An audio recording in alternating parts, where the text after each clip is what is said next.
Honours first ইয়ারের সুপ্রিয় শিক্ষার্থীরা, আসসালামু আলাইকুম, গুড মর্নিং। আশা করি তোমরা সকলে ভালো আছো এবং নিরাপদে আছো। আমি তোমাদের সবাইকে স্বাগত জানাচ্ছি আজকের অনলাইন ক্লাসে, যেটি টপিক হচ্ছে part C English reading skills, এবং যেটির কোর্স কোড হচ্ছে 211101। তো মূল ক্লাসে প্রবেশের আগে আমি আমাকে ইন্ট্রোডিউস করিয়ে দিচ্ছি। This is Nurul Amin, 34 BCS lecturer in English, গোয়াপে BM কলেজ, বরিশাল। সো আমরা জানি যে আজকের যে part C English reading skills যে টপিকটি,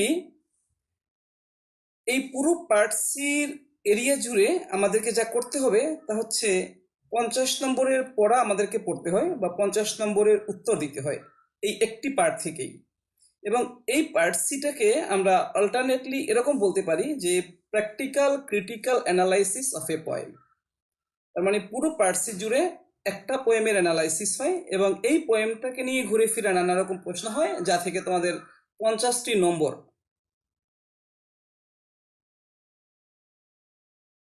তো চলো প্রথমেই জেনে নেই আজকের ক্লাসের টার্গেট লার্নিং আউটকাম কি কি।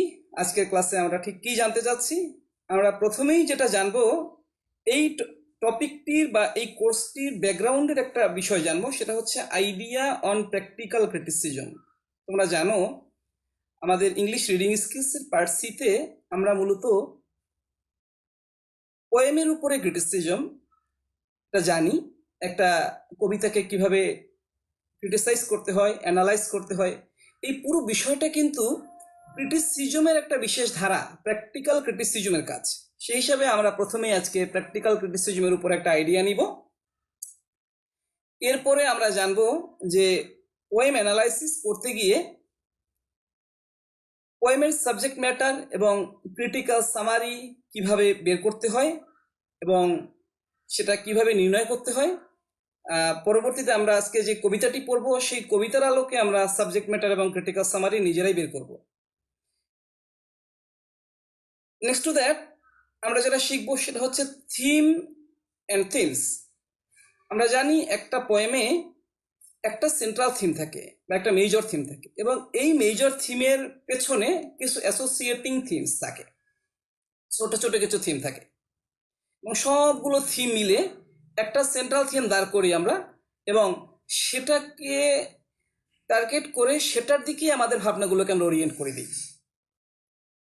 এরপরে আমরা জানবো একটা পোয়েমের টোন এবং মুড কি, টোন মুড কাকে বলে, এবং আজকের পোয়েমের টোন কি, মুড কি, এবং এদের মধ্যে যে একটা শাটল একটা ডিফারেন্স হচ্ছে সেই ডিফারেন্সটা কেমন, এটা আমরা নির্ণয় করব। এরপরে আমরা জানবো খুব হাই প্রোফাইল একটা জিনিস, সেটা হচ্ছে ফিগার্স অফ স্পিচ। আমরা জানি বাকি সব শাস্ত্রের ভাষার সঙ্গে লিটারেচারের শৈলীর পার্থক্য নির্মিত হয় এই ফিগার্স অফ স্পিচের মাধ্যমে। আমরা জানবো ফিগার্স অফ স্পিচ কাকে বলে এবং এই পোয়েমের স্পেশালি ফিগারগুলো কি কি। আর লাস্টলি আমরা যেটা জানবো সেটা হচ্ছে পোয়েটস পজিশন। একটা পোয়েমের সঙ্গে পোয়েটের ইনভলভমেন্ট কি, এবং এই পোয়েমে আমাদের পোয়েটের ইনভলভমেন্ট কোন দিকে এবং কতটা।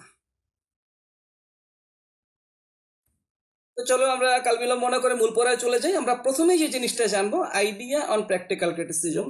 সুপ্রিয় শিক্ষার্থীরা, এখানে একটি কথা বলে রাখা দরকার যে এই যে আইডিয়া অন প্র্যাকটিক্যাল ক্রিটিসিজম, এটা হচ্ছে তোমাদের ব্যাকগ্রাউন্ড স্টাডি। হয়তো এই বিষয়টির পার্ট সির আনসার করতে গিয়ে হয়তো তোমাদের হুবহু এই জিনিসটি লাগবে না, কিন্তু এই জিনিসটি তোমাদের লাগবে যখন তোমরা 4th ইয়ারে উঠবে বা যখন তোমরা 3rd ইয়ারে উঠবে। তো প্রথমেই একটি আইডিয়া দিই তোমাদেরকে। তোমরা তো এখন 1st ইয়ারে পড়ো, তোমরা সবেমাত্র অনার্সের নবিশ স্টুডেন্ট, কিন্তু তোমাদেরকে পোয়েম ক্রিটিসাইজ করতে বলা হয়। তাহলে এটা কোন ধরনের স্টাডি? তোমাদের প্রথম মাথায় রাখতে হবে, তোমরা যখন ইংলিশ রিডিং স্কিলসের পার্ট সিতে পোয়েম অ্যানালাইজ করবে, you are no more an student, you will be a critic. তোমরা সমালোচক হয়ে যাবে। তাহলে আমরা জানি এই যে সমালোচনা শেখানো হয় বা এই যে সমালোচনা তোমরা করো, এটা কোন ধারার সমালোচনা? এটাকে বলা হয় প্র্যাকটিক্যাল ক্রিটিসিজম। তাহলে সেটা কি আমরা জানি। এই দেখো 1920-র আগে ইংলিশ লিটারেচারের ক্রিটিসিজম যেটা ছিল সেটা ছিল অর্থোডক্স বা ক্লাসিক্যাল ক্রিটিসিজম। সেখানে যেটা হতো, আগে পোয়েটের নাম জানতো, এই পোয়েমটি কে লিখেছেন, সেই পোয়েট যদি হাই প্রোফাইল হন, সেই পোয়েটের পোয়েমের ক্রিটিসিজম যে কেউ করতে পারবেন না, বোদ্ধা হতে হবে। কিন্তু এই যে প্র্যাকটিক্যাল ক্রিটিসিজমের যে ধারাটি, এটা ইংলিশ ক্রিটিসিজম একটা নতুন সংযোজন। এটা কিভাবে হয়েছিল? 1920-তে ক্যামব্রিজ ইউনিভার্সিটির একজন পণ্ডিত ব্যক্তি, একজন শিক্ষাবিদ, আইএ রিচার্ডস, ওনার পুরো নাম হচ্ছে আইভর আর্মস্ট্রং রিচার্ডস। উনি এই ধারাটি শুরু করলেন কিভাবে? উনি ওনার স্টুডেন্টদেরকে উনি বললেন, তোমরা পোয়েমকে যেভাবে পড়ো, যেভাবে বুঝো, সেভাবে ইন্টারপ্রেট করো। এবং উনি যেটার দিকে ইন্সপায়ার করেছেন, দেখো, এই যে আইএ রিচার্ডসি ভদ্রলোক, উনি যেদিকে ইন্সপায়ার করেছেন সেটা হচ্ছে two concentrate on the words on the page. উনি বললেন যে পেজে যে ওয়ার্ডগুলো দেখতে পাও, এর আলোকে এর দিকে মনোযোগ দিয়ে তোমরা নির্ণয় করো এই কবিতা কি মিন করছে। তো বুঝতেই পারছো, এটা একটা রীতি বদল, এটা একটা প্রথা বদল, যেটা 1920s থেকে, মানে 1920-এর দশক থেকে এটা শুরু হলো। এতে কি হলো তোমরা ধারণাই করতে পারছো, এতে পোয়েম অ্যানালাইজ করাটা অনেকটা থিওরিটিক্যাল হয়ে গেল এবং পুরনো প্রথা থেকে বেরিয়ে আসা হলো এর মাধ্যমে। এতে কি হলো? It's short for all the meanings to achieve organised response. হ্যাঁ, এতে করে যেটা হলো যে এই প্র্যাকটিক্যাল ক্রিটিসিজম আহ্বান জানালো, খুঁজলো, ওয়েলকাম করলো কোনটাকে? All the meanings. একটা পোয়েমের যত সম্ভাব্য মিনিং হতে পারে। তুমি স্টুডেন্ট, তুমি লার্নার, কেউ টিচার, কেউ পণ্ডিত, নানা জনের কাছে একটা পোয়েমের নানা মিনিং হতে পারে। এই সমস্ত মিনিংগুলোকে নিয়ে একটা অর্গানাইজড রেসপন্স, এটা নির্ণয় করার কাজটা হচ্ছে প্র্যাকটিক্যাল ক্রিটিসিজম। আমি অত্যন্ত সংক্ষেপে বলছি, তোমরা হয়তো এই ফার্স্ট ইয়ারে এটার একদম ইনস্ট্যান্ট বেনিফিটটা পাবে না, কিন্তু যখন ফোর্থ ইয়ারে যাবে তখন এই কথাগুলো তোমাদের কানে বাজবে, বা এতে করে তোমরা কিছুটা হলেও এক্সপার্ট হবে এই ফিল্ডে।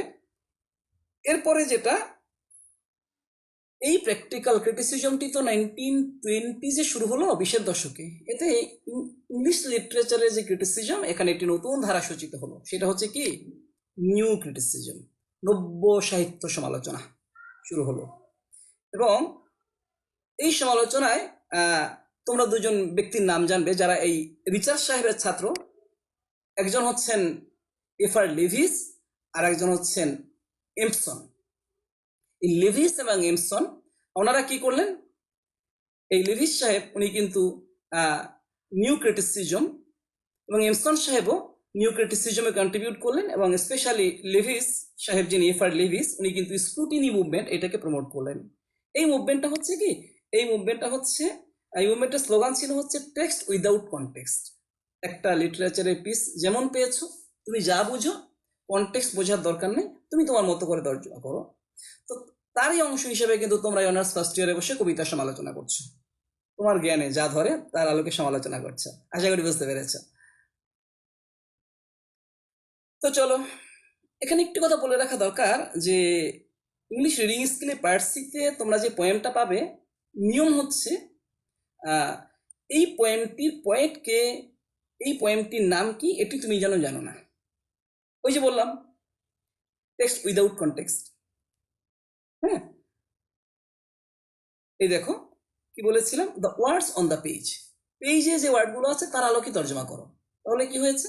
তোমাকে টেক্সট উইদাউট কনটেক্সট এই ধারায় এই পোয়েমের সমালোচনা করতে হবে। এখন তুমি যদি জানো এই পোয়েমটা কার লেখা, তুমি জানলেও না জেনে থাকবে, তুমি যেন অন্ধের মতো বিচার করছো, তুমি যেন জাজ। যদি আমি জানি যে এই পোয়েমটা ওই কবির লেখা, অথবা এই পোয়েমটির নাম এটা, কিন্তু দেখবে তোমাদের পার্সিতে যে কোয়েশ্চেনটা দেওয়া থাকবে, সাজানো থাকবে তোমাদের এক্সামের সময়, তখন দেখবে এখানে কিন্তু পোয়েমের নাম দেওয়া থাকে না এবং পোয়েটের নামও দেওয়া থাকে না। তার মানে তোমাকে একদম ব্লাইন্ডলি জাজ করতে হবে, আনবায়াসলি জাজ করতে হবে। তো চলো, সময় ক্ষেপণ না করে আমরা পড়ায় চলে যাই। এই যে পোয়েমটা দেখি আমরা এই পোয়েমটার সমালোচনা করতে পারছি কিনা। দেখো, হুজুর these are I think I know, ধরো এটাই পরীক্ষা আসলো। এই বনানীটি কার আমি জানি না। একটু কথা এখানে বলে রাখি, তোমাদের পরীক্ষা যখন পোয়েম আসবে, তোমরা নিদেন পক্ষে 3 বার পোয়েমটা পড়ার চেষ্টা করবে। প্রথম কাজ হচ্ছে পোয়েমটার দিকে অন্তত 3 বার স্কিম থ্রু করে যাওয়া, একটু কন্টেমপ্লেট করা। তো প্রথম বলেছে হুজুর these are I think I know. আমি বুঝতে পারছি এখানে একজন স্পিকার আছেন যিনি বলছেন যে এই বনানীটি কার, আমার মনে হচ্ছে আমি তাকে চিনি। দেখেছ, আমার মনে হচ্ছে আমি তাকে চিনি। His house is in the village though, এবং তার বাড়িটাও বোধ করি এই গ্রামেই হবে। He will not see me stopping here, তিনি হয়তো দেখবেন না যে আমি এখানে দাঁড়িয়ে আছি। To watch his woods fill up with snow, আমি কি করছি দাঁড়িয়ে এখানে? আমি দেখছি যে তার বনানীটা স্নোতে চেয়ে যাচ্ছে। তাহলে এই 4 লাইনের যদি আবার তর্জমা করি তাহলে কি পাই দেখো, whose woods these are I think I know, এই বনানীটি কার, আমার মনে হচ্ছে আমি তাকে চিনি। অথবা এই বনানীটি কার, বোধহয় আমি জানি। His house is in the village though, এবং বোধ করি তার বাড়িটা ওই গ্রামেই হবে। He will not see me stopping here, সে হয়তো দেখবে না যে আমি এখানে দাঁড়িয়ে আছি। Was is your still up with snow, তার বনানী যে স্নোতে ছেয়ে যাচ্ছে, তলিয়ে যাচ্ছে, এটা যে আমি দেখছি, বোধহয় সে এটা দেখবে না। এবার আসো, my little horse must think it queer, আমার ছোট্ট ঘোড়া, আমার টাট্টু ঘোড়া যেটা, সেটা ভাবছে আমি কি অদ্ভুত কাণ্ডটাই না করছি। My little horse must think it queer. আমরা তাহলে এতক্ষণ দেখতে পেলাম স্পিকার একা, স্পিকার একা বনানী দেখছেন, তাই না? এখানে আই স্পিকার। এখানে জানতে পারলাম যে তার সঙ্গে একটা হর্স আছে। সে কিসে করে জার্নি করছে? হর্সে করে জার্নি করছে। My little horse must think it queer, আমার ছোট্ট ঘোড়া হয়তো ভাবছে কি অদ্ভুত কাণ্ডটাই না করছি আমি। কোয়ার, কোয়ার মানে অদ্ভুত, উড়ে কিম্ভূত কিমাকা, অবাক করা ঘটনা। হ্যাঁ, queer. To stop without a farm house near, কি কাণ্ড করছি আমি? আমি এখানে দাঁড়িয়ে গেছি এই বনানী দেখতে, বনানীর সৌন্দর্য দেখতে, কিন্তু ব্যাপার হচ্ছে কি আশেপাশে কোনো ফার্ম হাউস নেই। আমার ছোট্ট ঘোড়া ভাবছে যে আমি কি অদ্ভুত কাণ্ডটাই না করছি। কোথায় দাঁড়িয়ে গেছি আমি ঘোড়াটাকে নিয়ে? Between the Woods and frozen lake, আগেই জেনেছ এই বনানীর আশেপাশে কোনো ফার্ম হাউস নেই। এবার শোনো, এই বনানীটির যেখানটায় আমাদের এই স্পিকার অবস্থান নিয়েছেন তার একদিকে হচ্ছে উডস, তার মানে এই উডসটা রাস্তার এক পাশে, অ্যান্ড ফ্রোজেন লেক, তাহলে রাস্তার অপর পাশে কি? ফ্রোজেন লেক, তুষারে ছেয়ে যাওয়া একটি লেক, হ্রদ। তুষার জমা একটা লেক একদিকে, আর একদিকে কি? Banani. The darkest evening of the year, এবার দেখো অ্যাটমসফিয়ারটা কেমন দিনে দাঁড়িয়ে গেছেন। এটা হচ্ছে the darkest evening of the year, বছরের অন্ধকারতম সন্ধ্যায়। এই যে ডার্কেস্ট ইভিনিং, এটা কেমন ইমেজ? এটা ফ্রাস্ট্রেটিং ইমেজ। তার মানে দেখলাম যে বেলারও আয় নেই, তেমন একটা বেলা হাতে নেই, সন্ধ্যা নেমেছে। আশা করি তোমরা চিত্রকল্পটা বুঝতে পেরেছ যে অন্ধকারতম সন্ধ্যা বছরে, আর আমি দাঁড়িয়ে আছি কোথায়? দেখো ডার্কেস্ট ইভিনিং, এটা তোমরা একটু মার্ক করে নিতে পারো, এটা কিন্তু একটা গুরুত্বপূর্ণ ইমেজ যেটা তোমাদের ওই ফিগার বের করার সময় লাগবে। তারপর দেখো ফ্রোজেন লেক, এগুলো কিন্তু ইমেজ। তাহলে দেখো আমাদের একজন স্পিকারের অস্তিত্ব পেলাম, তিনি এক বনানী দেখে মুগ্ধ হয়েছেন, বিমোহিত হয়েছে, যদিও তিনি বনানীর মালিককে জানেন না, অথবা তিনি বোধ করছেন জানেন, আর তিনি হয়তো তাকে চেনেন না, অথবা বলছেন চেনেন। এখন তার সঙ্গী কে? একটা ছোট টাট্টু ঘোড়া। সেই ঘোড়াটা তাকে নিয়ে যাচ্ছে, এবং ঘোড়াটা তাকে যেন সতর্ক করছে, ঘোড়াটা তাকে যেন মনে করছে যে এই ভদ্রলোক একটা অদ্ভুত কাজ করছে। এখন দেখি এই ঘোড়াটা যদি স্পিকারের সঙ্গী হয়, দেখো এই ঘোড়াটা কিন্তু তার সঙ্গী, সে ঘোড়ার উপর বসেছে, তার মানে কি ঘোড়া তার আসন, তার দুই পায়ের মাঝখানে ঘোড়াটা, তাই না? এটাকে আমরা যদি ধরে নেই যে ঘোড়াটা তারই সঙ্গে সন্নিহিত একটা সত্তা, তাহলে দেখো এই ঘোড়াটা তার সতর্ককারী হয়ে যাচ্ছে। কিভাবে সতর্ক করছে? গিভস হিজ হারনেস বেলস আ শেক। তোমরা জানো যে অনেক পশুর গলায় ঘন্টা দেয়া থাকে, আমাদের এই ঘোড়াটারও গলায় একটা ঘন্টা আছে, সতর্ককারী ঘন্টা, হ্যাঁ, সতর্ক ঘন্টার ধ্বনি, হারনেস বেলস। এই ঘোড়াটার গলায় একটা ঘন্টা ধ্বনি আছে। ঘোড়াটা কি করবে? ঘোড়া যেহেতু মনে করছে যে আমি অদ্ভুত কাজ করছি, ঘোড়াটা কি করছে? সে তার ঘন্টা বাজাচ্ছে। তো ask if there is a mistake. সে যেন জিজ্ঞেস করছে যে মালিক মনিব, তোমার কোনো ভুল হচ্ছে না তো? হ্যাঁ। The only other sounds the sweep of easy wind and downy flake. আমরা এখানে একটু খেয়াল করি, এখানে দুটো সতর্কতার ধ্বনি আমরা পাবো। এই দুটো সতর্কতার ধ্বনিকে আমরা যদি দুরকম রিয়েলাইজেশন ভাবি, মেসেজ ভাবি, তাহলে কেমন দাঁড়ায় দেখো। একটা মেসেজ আমাদের স্পিকারে ঘোড়া দিচ্ছে, হ্যাঁ, একটা মেসেজ দিচ্ছে স্পিকারে ঘোড়া নিজে। সে কিভাবে সতর্ক করছে? হারনেস বেলসের মাধ্যমে কি করছে দেখো, সে হারনেস বেলসে নাড়া দেওয়ার মাধ্যমে সে সতর্ক করছে, জিজ্ঞেস করছে কোনো ভুল হচ্ছে কিনা। আর একটা সতর্কতার ধ্বনি কে দিচ্ছে? Only other sounds the sweep. আর একটা ধ্বনি, সেটা হচ্ছে তরঙ্গ ধ্বনি। তরঙ্গ ধ্বনি শুনতে পাচ্ছি। সুইপ তোমরা বুঝেছো, এটা এক প্রকারের ধ্বনি। আর এখানে ধ্বনিটা কেমন একটু পরের লাইনটা পড়লে বুঝবে। The only other sounds the sweep. আমি আর একটা ধ্বনি শুনতে পেলাম, তরঙ্গ ধ্বনি। কিসের তরঙ্গ ধ্বনি? Of easy wind and downy flake. দেখো এই দুটো কিন্তু ইমেজ, হ্যাঁ, ইজি উইন্ড এটা একটা ইমেজ, ডাউনি ফ্লেক এটা একটা ইমেজ।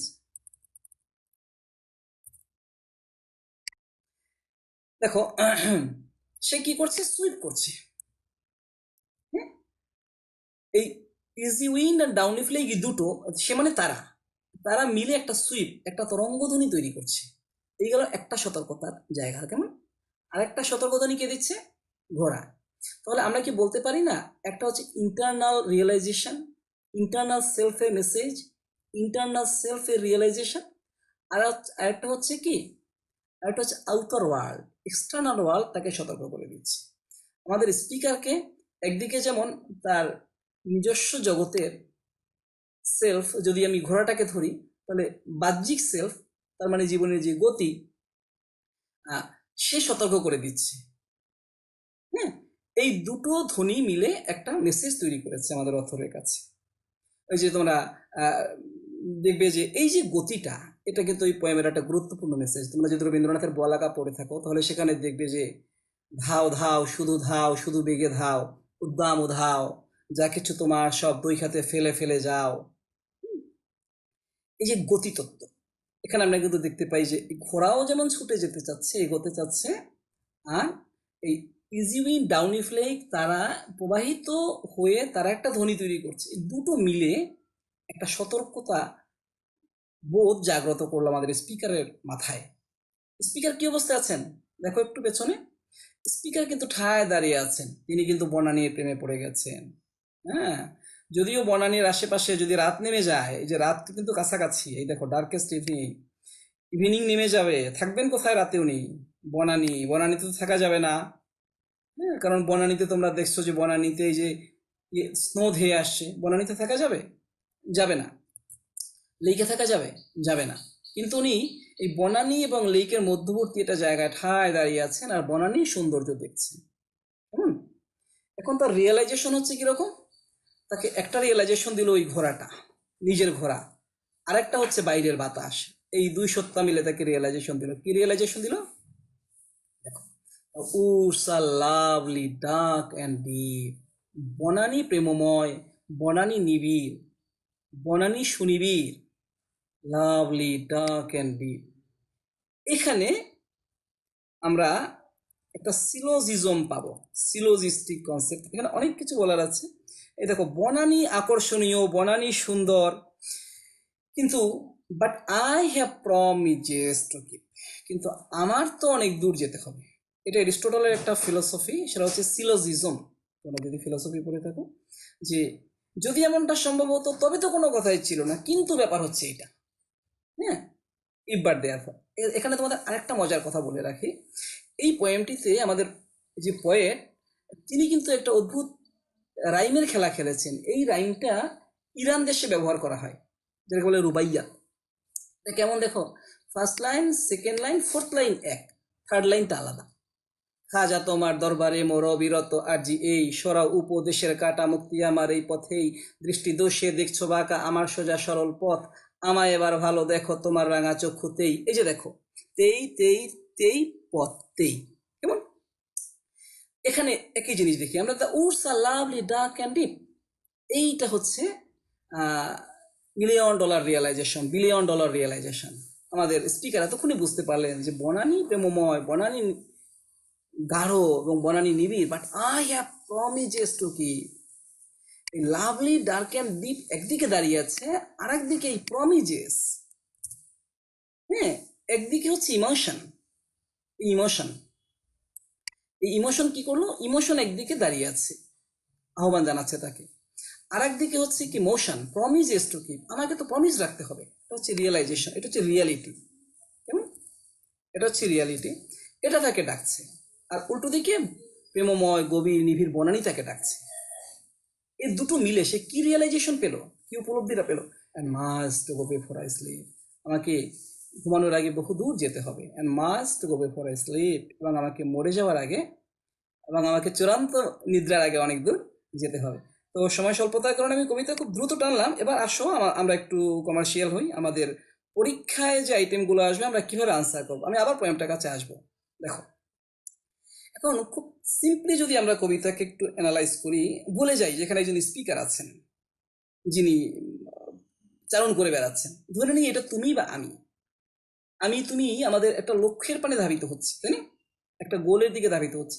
পথিমধ্যে ক্ষণিক মোহ জাগানো, ক্ষণিক আকৃষ্ট করা কোনো কিছু তোমাকে একটু মুগ্ধ করলো, আর তুমি ঠায় দাঁড়িয়ে গেলে, তাই না? একটা অনিরাপদ জায়গায় দাঁড়িয়ে গেলে। ঠিক তখনই তোমাকে যদি উপলব্ধি এনে দেয়, সারাউন্ডিং কোনো কিছু, যে না তোমাকে তো অনেক দূর যেতে হবে, তেমন কিছু এখানে। তাহলে এটাই মোদ্দা কথা। আমরা তাহলে সাবজেক্ট ম্যাটারটা কি, এই পোয়েমের সাবজেক্ট ম্যাটারটা আমরা একটু বুঝে নেই। এই পোয়েমের সাবজেক্ট ম্যাটারটা একটু বুঝে নিই। সাবজেক্ট ম্যাটার হচ্ছে ট্রাঙ্কুইলিটি অফ নেচার। প্রথমেই দেখেছো। আচ্ছা, আরেকটা গুরুত্বপূর্ণ কথা তোমাদের বলে রাখি, তোমাদের এই স্লাইডটা তোমরা যখন রান করবে তখন দেখবে সাবজেক্ট ম্যাটার কাকে বলে আমি কিন্তু ছোট্ট করে সংজ্ঞা দিয়ে দিয়েছি। এগুলো তোমাদের কিন্তু ব্রিফ কোয়েশ্চেন আকারে আসতে পারে, এগুলো মুখস্থ করে নিবে, নোট করে নিবে। এই যে ছোট্ট করে লেখা আছে উপরে, ক্রিটিক্যাল সামারি কাকে বলে, উপরে কিন্তু ছোট্ট করে লেখা আছে। হ্যাঁ, আমি আজকে আর এলাবোরেট করে ব্যাখ্যা করছি না। এখানকার সাবজেক্ট ম্যাটার হচ্ছে প্রথমত ট্রাঙ্কুইলিটি অফ নেচার, নেচারের বিমুগ্ধতা, শান্তি। ফেসিনেশন ফর আনএটেইনেবল, আমাদের এখানকার স্পিকার তিনি এমন একটা জিনিসের প্রেমে পড়েছেন যেটা অর্জন করতে পারবেন না, হ্যাঁ, যেটা আমাদের জীবনে হয়, আমরা যেটা পাওয়ার অযোগ্য সেই জিনিসটার পেছনে লেগে থাকি, আমাদের চূড়ান্ত লক্ষ্যকে ভুলে যাই। Come back to reality, coming back to reality, সেটা কি? বাস্তবতার দিকে প্রত্যাবর্তন, বাস্তবতার দিকে প্রত্যাবর্তন। ওই যে রবীন্দ্রনাথের কবিতা, ছবি তুমি কি কেবলই ছবি, ওই যে সুদূর নিহারিকা যারা করে আছে কি আকাশের নীল, ওই যারা দিনরাত্রি আলো হাতে চলিয়াছে আধারেরও যাত্রী, তুমি কি তাদের মতো সত্যি নও ছবি, তুমি শুধু ছবি। এই যে এই মোহিনীর দিকে যে মানুষ মুগ্ধ হয়ে রিয়েলিটির দিকে ফিরে আসে।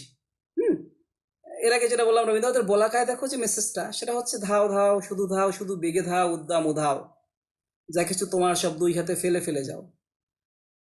এটা মানব জীবনের প্রতিটি সত্তার মধ্যে কাজ করে, যে সে কখনো রোম্যান্টিসিজমের দিকে ধাবিত হবে, কখনো রিয়েলিজমের দিকে ধাবিত হবে, এবং আলটিমেটলি সে যখন একটু সমজদার হয় তখন সে রিয়েলিটির দিকে ফিরে আসবে। এরপরে যে জিনিসটা পেলাম, motion, must to go before I sleep. হ্যাঁ, এরপরে কি সাবজেক্ট ম্যাটার পেলাম? Back to form. এখন প্রিয় শিক্ষার্থী বন্ধুরা, তোমাদের কাজ হচ্ছে এই সাবজেক্ট ম্যাটারগুলো এক করে, এই দেখো এই যে সাবজেক্ট ম্যাটারগুলো এক করে কিছু রুব্রিক্স দিয়ে, কিছু কানেক্টর দিয়ে তোমরা লাগিয়ে দিয়ে এটাকে ক্রিটিক্যাল সামারি বানাবে। অন্য সামারির সঙ্গে ক্রিটিক্যাল সামারি পার্থক্যটা কোথায় একটু দেখো। অন্য সামারি হচ্ছে তারা এক্সপ্লিসিটলি যা পায় তাই সাম আপ করে। আর এই সামারির বিশেষত্ব হচ্ছে describes statement behind the narrative, ন্যারেটিভের পেছনে কি কথা বলা আছে সেটা ব্যাখ্যা করে। এবার আসো এখানকার থিমগুলো তাহলে কি কি, এই দেখো এখানে থিমের সংখ্যাটা দেওয়া আছে, তোমরা একটু নোট করে নিও। হ্যাঁ, and directly or indirectly stated underlying that gives a lesson about human life and nature। এখানে একটা গুরুত্বপূর্ণ কথা বলে রাখা দরকার যে লিটারেচারের পিস যাই হোক না কেন তার লক্ষ্যবস্তুকে মানুষ, তার লক্ষ্যবস্তুকে মানুষ। এই দেখো human life and human nature, literary পিসের ক্যারেক্টার যেই হোক সবসময় লক্ষ্যবস্তুকে মানুষ। ওকে, তাহলে এখানকার থিমগুলো দেখো। প্রথমত আইসোলেশন, একাকিত্ব, আমাদের স্পিকার একা ছিলেন। তারপরে চয়েস অফ লাইফ, তিনি চয়েস করতে দ্বিধান্বিত ছিলেন। সেই হিসেবে এই কবিতার অন্যতম একটা সাবজেক্ট ম্যাটার হচ্ছে চয়েস অফ লাইফ। এরপর হচ্ছে ডুয়ালিজম উইথ হিউম্যান সেলফ, আমাদের প্রত্যেকের মধ্যে দ্বৈত সত্তা কাজ করে, এদিকে যাবো নাকি ওদিকে যাবো, রোম্যান্টিক হবো নাকি রিয়ালিস্টিক হবো। তাহলে একইভাবে এখানকার সাবজেক্ট ম্যাটার হবে মোশন এবং ইমোশনের দ্বন্দ্ব। লাস্ট কথা হচ্ছে কমিটমেন্ট টু লাইফ, আমাদের জীবনের মূল সুরটা কি, কমিটমেন্ট। সবগুলো মিলিয়ে তোমরা একটা ক্রিটিক্যাল সামারি বানিয়ে দিবে, আশা করছি পারবে। এই এই ফ্রেজগুলো এক করে না কিছু কানেক্টর দিয়ে এটাকে ক্রিটিক্যাল সামারি বানিয়ে দিবে। এবার আসো টোন অ্যান্ড মোড কি, টোনের সংজ্ঞাটা দেয়া আছে দেখো, এই যে আউটার ইমপ্রেশন। টোন হচ্ছে কি, টোন হচ্ছে ভঙ্গি, আমাদের যিনি স্পিকার, পোয়েমের যিনি স্পিকার তার যে ভঙ্গিটা হচ্ছে টোন। এখানে স্পিকার টেম্পোরালি সিরেন, উনি অত্যন্ত প্রশান্ত এবং কিছুটা উদ্বিগ্ন, এটা আমি লিখে দিলাম যে এখানকার টোন হচ্ছে টেম্পোরারি সিরেন, যদিও উনি সাময়িক প্রশান্তিতে আছেন, পরে উনি অ্যাংশাস হয়ে গেছে। মুড কি, মুড হচ্ছে দ্য ডিসপোজিশন অ্যান্ড ফিলিং। তার মানে টোন হচ্ছে আমরা একটা মানুষের বাহ্যিক যে রিফ্লেকশনটা পাই, ভঙ্গিটা পাই, এটা হচ্ছে টোন। আর মুড হচ্ছে কি, তার ভেতরে যে ফিলিং, তার ভেতরে যে মেজাজ বিরাজ করে সেটা হচ্ছে কি মুড। এখানে কেমন মুড পাই, প্রথমে আমরা কন্টেনমেন্ট পাই, আমাদের স্পিকার উনি প্রশান্ত ছিলেন, পরে উনি কিন্তু কন্টেমপ্লেট করেছেন। তার মানে আরেকটা মুড হচ্ছে কন্টেমপ্লেশন। একটু তোমরা নোট করে নিও, কারণ এক একটা এই আইটেম নিয়ে একটা ব্রড কোয়েশ্চেন হতে পারে। এই টোন নিয়ে একটা ব্রড কোয়েশ্চেন হতে পারে 10 নম্বরে, মুড নিয়ে একটা ব্রড কোয়েশ্চেন হতে পারে 10 নম্বরে। চলো পরের পয়েন্টে চলে যাই। এই পোয়েমে ফিগার্স অফ স্পিচ দেওয়া আছে। বন্ধুরা ফিগার্স অফ স্পিচ নিয়ে তোমাদের কিন্তু সম্পূর্ণ আলাদা একটা ক্লাস হওয়া দরকার। এই পোয়েমে অনেক ফিগার্স অফ স্পিচ আছে, তো আমি তোমাদের এই ফিগারগুলো লিস্ট করে দিলাম। যেমন হুজুরস, দিজার, হ্যাঁ হুজুরস, হু, একই সাউন্ডের রিপিটেশন, এটা হচ্ছে লিটারেশন। এগুলো আমি পরবর্তী কোনো ক্লাসে যদি শুধু ফিগার্স অফ স্পিচের এলাবোরেশন সংজ্ঞা নিয়ে আলাপ করতে পারি করবো। এরপর আসো পার্সোনিফিকেশন। ওকে, পার্সোনিফিকেশন হচ্ছে যে লোক মানুষ না তাকে মানুষের মতো করে ট্রিট করা। যেমন এই যে ঘোড়াটা এখানে কথা বলছে, my little horse must think it queer, এটা কিন্তু পার্সোনিফিকেশনের উদাহরণ। এরপরে ইমেজারি, ইমেজারি কি, অনেকগুলো ইমেজ মিলে যখন একটা চিত্রকল্প তৈরি করা হয়। এই পোয়েমটা পড়ার পরে আমাদের মাথায় একটা ছবি এসে হাজির হয়। এই পুরো ইমেজের কালেকশনটা হচ্ছে ইমেজারি। তো এই পুরো পোয়েমটা একটা চিত্রের একটা মিশেল, এই জন্য এই পুরো পোয়েমটাকেই এক এক প্যারা এক একটা ইমেজারি হাজির হয়েছে। সো এখানে ইমেজারি একটা গুরুত্বপূর্ণ ফিগার অফ স্পিচ। এরপরে আমরা দেখবো সিম্বলিজম। সিম্বলিজম কি, যেমন ঘোড়া, সে যেমন ওই যে বললাম ভেতরকার সত্তা, ইন্টারনাল সেলফের কথা বলছে, আবার আউটার ওয়ার্ল্ডের কথা বলছে কে, ওই যে ইজি উইন্ড অ্যান্ড ডাউনি ফ্লেইকের মিলিত যে সুইপটা। তো এটাকে আমরা বলতে পারি পোয়েমের সিম্বলিজম আছে। এরপরে হাইপারবলি কি, হাইপারবলি হচ্ছে কোনো জিনিস এত অদ্ভুত করে বলা, এত বাড়িয়ে বলা যেটা রিয়েলিটি ধারে কাছেও না। কিন্তু এটা কেন বলা হয়, একটা বিষয়ের মেজাজ বা তীব্রতা বোঝানোর জন্য। যেমন এখানে আছে to watch his wood fill up with snow, তার বনানীকে স্নো দিয়ে ঢেকে ফেলবে। আসলে তো একটা বনানীকে স্নো ঢেকে ফেলতে পারে না, তলিয়ে ফেলতে পারে না। এটা হাইপারবলির উদাহরণ। হ্যাঁ, তোমরা সংজ্ঞাটা দেখে নিলে মিলাতে পারবে। এরপরে মেটাফোর কি, দেখো একদম শেষ লাইনে আছে যে Miles to go before I sleep and Miles to go before I sleep. এখানে মাইল আর স্লিপ বলতে কিন্তু মাইলকে মাইলই বোঝাচ্ছে না, আর স্লিপ বলতে ঘুম বোঝাচ্ছে না। এখানে মাইল বলতে লম্বা জীবনের পথকে বোঝাচ্ছে, এবং স্লিপ বলতে বিশ্রাম, নিদ্রা, তন্দ্রাকেই শুধু বোঝাচ্ছে না, মৃত্যুকে বোঝাচ্ছে। হ্যাঁ, চূড়ান্ত গন্তব্যকে বোঝাচ্ছে, রেস্টকে বোঝাচ্ছে, এটার্নাল রেস্টকে বোঝাচ্ছে। সো আশা করছি তোমরা আরও কিছু ফিগার নিজেরা যোগ করে নিবে। আর পরীক্ষার খাতায় যদি এই ফিগার্স অফ স্পিচ লিখতে হয়, এই 5-6টা ফিগারকে হাইলাইট করে এক্সাম্পল সহকারে লিখবে। আশা করছি তোমরা পারবে। এবার আসো এই গুরুত্বপূর্ণ কথা, এটা নিয়ে একটা ব্রড কোয়েশ্চেন হতে পারে যে পয়েন্টস পজিশন কি, এই পোয়েমে পোয়েটের পজিশন কি। পোয়েটের একটা হচ্ছে পোয়েটের পোয়েটিক পজিশন কি, আর একটা হচ্ছে পোয়েটের সোশ্যাল পজিশন কি, তোমরা দুটোই জেনে রাখবে। এই এখন আসো পজিশন বলতে কি বুঝি, পোয়েট যদি নিজেকে কবিতার বিষয়ের সঙ্গে জড়িয়ে ফেলেন, নিজেকেই যদি কবিতার বিষয়বস্তু বানিয়ে ফেলেন, এটাকে বলা হয় সাবজেক্টিভ পজিশন, ব্যক্তিবাচকতা, ব্যক্তিগতা। আর তিনি যদি বস্তুর দিকে ফোকাস রাখেন, বস্তুকে কবিতার আকর্ষণের বিষয়বস্তু বানান, আলোচনার বিষয়বস্তু বানান, সেটা হচ্ছে অবজেক্টিভিটি।